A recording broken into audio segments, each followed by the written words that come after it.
Washington. Oh, hey, y'all are giving West End a run for their money. You know, when I give the children's message every week at West End, I always go up and say, "Good morning, West End," until they really mean it. It usually takes a time or two. But I'm proud of you all, so you're doing all right. I'll go back and send the message. Now, Catherine told me that I had about 15 or 20 minutes to preach today, but this is Pentecost Sunday, and I grew up Pentecostal, so I'm marking that in Pentecostal time. Which for those of you who don't know what that means, we'll probably get out of here by dinner. I'm just kidding. But it is Pentecost Sunday, which I love, one of my favorite Sundays of the year, and this is where it all began, right here in Acts 2. This truly is the church's birthday. It's our heritage. It's where we come from. A crowded room, the sound of rushing wind, tongues of fire, language barriers shattered, the full power of God on display, and accusations of drunkenness. This is certainly our collective story, but it's a particularly special one to me because, as I said, I grew up the son and the grandson of Pentecostal ministers. And in case you're wondering, yes, we did speak in tongues, and yes, we did dance the aisles, and yes, we did speak words of prophecy, and yes, we did pray for miraculous healings, but no, we did not handle snakes. That was for our Appalachian cousins in the western part of the state. But if you visit southeastern North Carolina, in a little town called Chadbourn, home of the North Carolina Strawberry Festival, you may have heard of it, there you'll find a couple of pretty non-churchy buildings off the highway, but that is in fact a church. It's Living Word Church. This is my home. It's the place where I grew up. My father was the associate minister there before I left for college. And he had been born again and received the baptism of the Holy Spirit, as we would say, under the ministry of my mother's parents. So my Pentecostal roots are pretty deep. And if you remember, Pentecostalism was a revival movement that began in Los Angeles in 1906. And several decades later, a new wave of Pentecostal fervor swept the nation, and it was called New Pentecostalism, Neo-Pentecostalism, or the Charismatic Renewal. And looking back to scriptures like Acts 2, Pentecostals, or Charismatics, the newbies, came to take very seriously the idea that the Holy Spirit can take up residence in one's heart, mind, and body, and give them supernatural abilities. And in fact, that's where the Charismatics get their name, from the idea of gifts, which is charismata in the Greek, of the Holy Spirit, like tongues and healing and prophecy and so forth. And now believe me, we did not drink alcohol. We were teetotalers down there. But I imagine that many a newcomer came to Living Word Church and probably thought that we were drunk, to be honest. Now, I have a little experiment, and I'm going to need your full attention. Now, you remember I am a children and youth minister, so brace yourselves. This is going to be a little more interactive. All right, are you ready? Yes. All right, great. Now, I want you to do me a favor, forget everything I just said. So take off your theological hat and your church history hat, and I want you to close your eyes and grab onto the first image that pops into your mind when I say the word charismatic. Okay, you got it? All right, now try this word, gifted. Okay, now open your eyes. I'm guessing, I'm going to make a guess here, that they were pretty similar images, right? Show of hands, how many of you saw like an extraordinarily bright person? Right? Yeah. How many of you saw someone like a very talented individual leading the masses? Some kind of great speaker moving the crowd, right? Be honest, how many of you thought of me? I'm just kidding, I'm kidding. But it is telling, isn't it, right? I've tried this with a couple of my closest friends, and I've found this across the board. That people connect ideas like charismatic and gifted to individual people. In fact, I did a little experiment while prepping for this sermon. I Googled charismatic, and guess what images popped up? Pictures of people like, and here's the list, Barack Obama, James Bond, Bobby Kennedy, Winston Churchill, Eleanor Roosevelt, George Clooney, Ronald Reagan, Bill Clinton, Steve Jobs, Mahatma Gandhi. Notice anything? Yes. Well, first of all, they're mostly white and overwhelmingly men, and I'll come back to that in a minute. But again, listen at how these exceptional, esteemed individuals I just called out are what we think of, what comes up when we look up charismatic. And even more telling, I think, were some images of the clip art.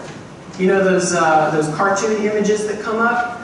Those were even more telling. So take a look at those. I planted them with a couple of different people. Who did I plant? I think it was you, and there was someone over here too. Did I give you a picture? So you can hold up that picture right now. Take a look at what those pictures are, if you can see.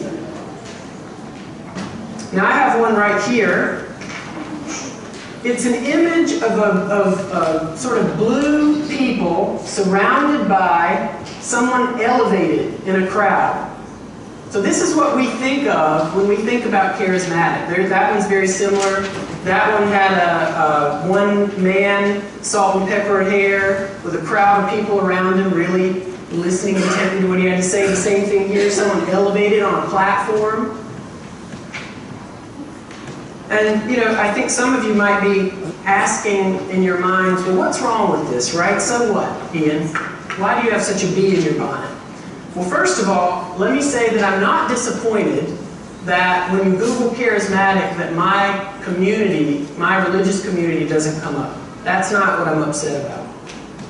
What I'm concerned with are the larger cultural assumptions that link charismatic to lifting up one person. And perhaps we could argue there really isn't a problem here, right? Because to have charisma, or to be an astute leader with a magnetic personality, well, it can't be so bad, right? I mean, don't we gather here because of a charismatic leader named Jesus, right? And look at what we're doing right now. We're reenacting that clip art. All of you, we have a crowd out here, you're all facing me, and I'm literally elevated up here on this pulpit. And all your attention is coming to me. Now, whether or not I'm gifted is a different matter, but we're reenacting that idea of what it means to be charismatic. But in society, we've drifted so far from the Scripture's original understanding of that charismata, that giftedness, the gifts that are lovingly bestowed upon us, hence the idea of being gifted in the first place, by the Holy Spirit. You see, the Holy Spirit has always given these gifts for the sake of community.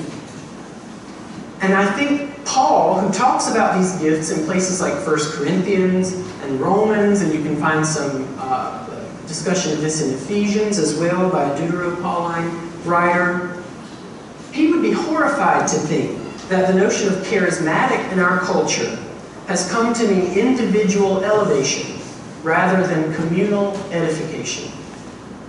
You see, those images of the crowd turned toward one individual aren't necessarily wrong, but they only give part of the picture.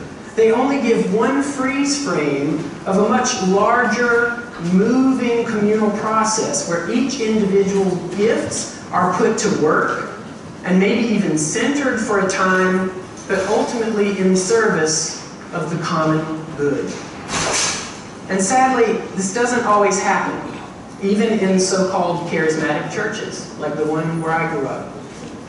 Despite the fact that we hold a Protestant belief in the priesthood of all believers, and even though we acknowledge that all people can be empowered by the Holy Spirit, we charismatics often invest a lot of power in our ministers.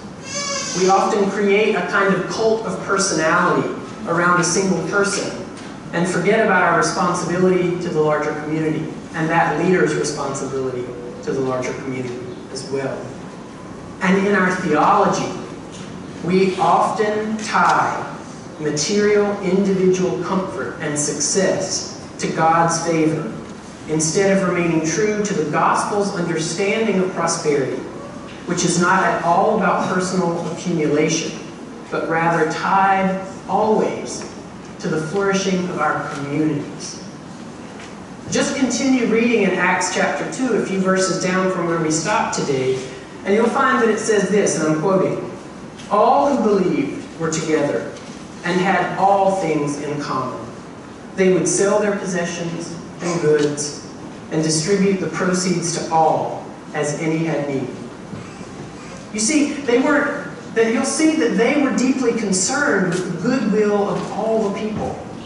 They didn't see security in personal gain, but rather in the vulnerability that it takes to cooperate communally, to rely on one another, and to share all things in common. But you see, individualism, it isn't just a problem in charismatic churches or Pentecostal churches. I dare say it's a problem in our mainline churches as well, like this one.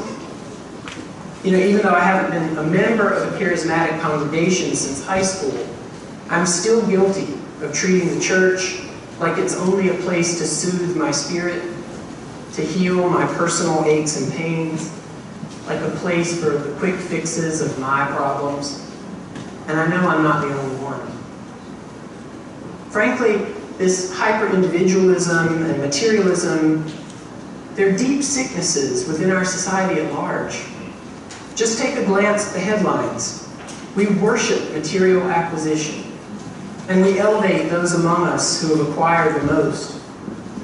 We put celebrities at the center of our communal life together, and we ask billionaires to take care of our economy. We've amplified the voices of those individuals who promise us that they alone can fix our problems. But this is so far from the promise of Pentecost. Take a glance at Acts 2 again, and you'll see that nowhere does it say that the Holy Spirit gifted us with a quick fix, or even the promise of a leader who would guide us forward. Remember, Jesus had ascended into the heavens one chapter before this. The disciples in Acts 2 were leaderless. So there they are, waiting for Jesus' promise to be fulfilled, waiting for this power from on high. And yet, when the Holy Spirit finally shows up, it doesn't empower a single person. It doesn't even give them a common mind, or a singular purpose, or some foolproof heavenly blueprint for success. Despite the fact that they are even empowered to understand one another, the Spirit hasn't even gifted them with a common language. Instead, listen to what it says. I'm quoting again. "Each one heard them speaking in the native language of each. Are not all those who are speaking Galileans? And how is it that we hear, each one of us, in our own language? Parthians, Medes, Elamites, residents of Mesopotamia, Judea, Cappadocia, Pontus, Asia, Phrygia, Pamphylia, Egypt, and the parts of Libya belonging to Cyrene, visitors from Rome, both Jews and proselytes, Cretans and Arabs, in our own languages. We heard them speaking about God's deeds, power." So there's no great leader. There's no singular purpose. There's no shared mind, not even a common tongue. Instead, the gift of Pentecost was to reveal that our differences shouldn't hinder the building of the beloved community. In fact, it was a reassurance that communal chaos is going to happen, and that it's okay. And there's a promise there that also there will always be critics among us who prefer a more dignified, orderly, disciplined way of being together, and who are put off by our radically inclusive and wild communities. And that's okay too. As Jesus said, haters gonna hate. I don't know if that was Jesus. It was somebody, it wasn't Jesus. You see, the promise of Pentecost is a little bit more like a challenge. To be truly charismatic, that is to be empowered by the gifts of the Spirit, we must recognize that these gifts are always tied to the flourishing of our community in its entirety. That means that we must take the bold step of acknowledging all the gifts and all the gifted in our midst. In Acts 2, the Spirit didn't even lift up one language or cultural group over another. Present were devout Jews from every nation under heaven. In fact, the text points back to the prophet Joel to emphasize how the young and the old, the men and the women, the enslaved and the free, that all flesh encounter the Holy Spirit on that day. Across differences of identity and differences of power that they had been socialized to maintain. In fact, when we're looking for the empowerment of the Spirit, instead of drawing our attention to the center of our power structures, the Holy Spirit is always pointing us toward the margins of our society. Folks, there's no way around it. The Holy Spirit is a troublemaker, a divine rabble-rouser. It's subversive, it's transgressive, it's scandalous, and it always has been. I mean, do you think the onlookers at Pentecost said that the disciples were drunk because they were looking at some ordered, disciplined scene of reserved piety? I don't think so. They were absolutely scandalized by the ways in which the Spirit moves amongst this diverse and leaderless crowd. And the Spirit hasn't always scandalized the powerful. You see, in church history, the Holy Spirit has always been the member of the Trinity most difficult to pin down. Unlike God the Father, or Jesus the Son, the Holy Spirit isn't so easily connected to maleness or to hierarchy. Across the centuries, people have claimed the empowerment of the Spirit who have been left out by the institutional church, over and against those who hold power even within these walls. The Spirit shows up on behalf of and with and for those whose gifts have been ignored or even violently suppressed by the church as we know it. Women, people of color, queer folks.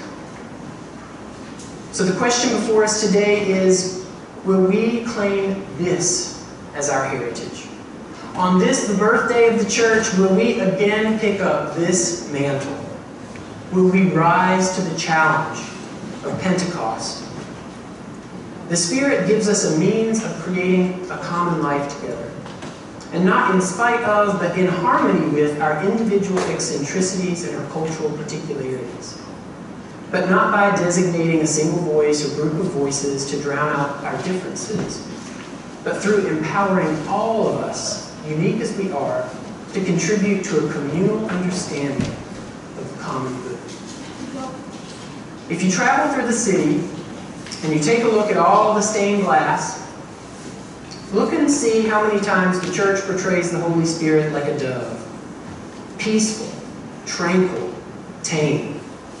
But I happen to prefer the image that was used by the ancient Celts, who represented the Spirit as a wild goose. What a great image that is. Doves are docile. Geese are aggressive. Doves are small and tamed. Wild geese are large and uncontrollable. A close friend of mine also reminded me that they make rude noises and sometimes bite people who get too close. The Spirit's inbreaking is less like a dove and more like a goose. And its leadership is less like hierarchy or power over, and more like democracy, power with. Its justice is less like punishment through separation and more like full restoration into community. Its economy looks less like competition and more like cooperation. And its carpentry looks less like building walls to separate us and more like building tables. Bigger, better, more welcoming tables inclusive of all and with an abundant bounty that we share in common. The Spirit is always of, by, and for the sake of community. There was never a promise that this community-mindedness or this centering of the margins would be easy. Only that God's self, through the Spirit, would always be present with us even in the midst of the messiness and chaos of it all. You know, there wasn't even a definition of the common good, only an ability to communicate with one another in order to imagine together what the common good might be. But we are in a world sick with hyper-individualism and materialism. one obsessed with celebrity and with personal gain, one that seeks to divide you against me in competition, as if we don't or wouldn't have enough together. But we know better. It's in our DNA. It's in the story of our birth, right here in Acts 2.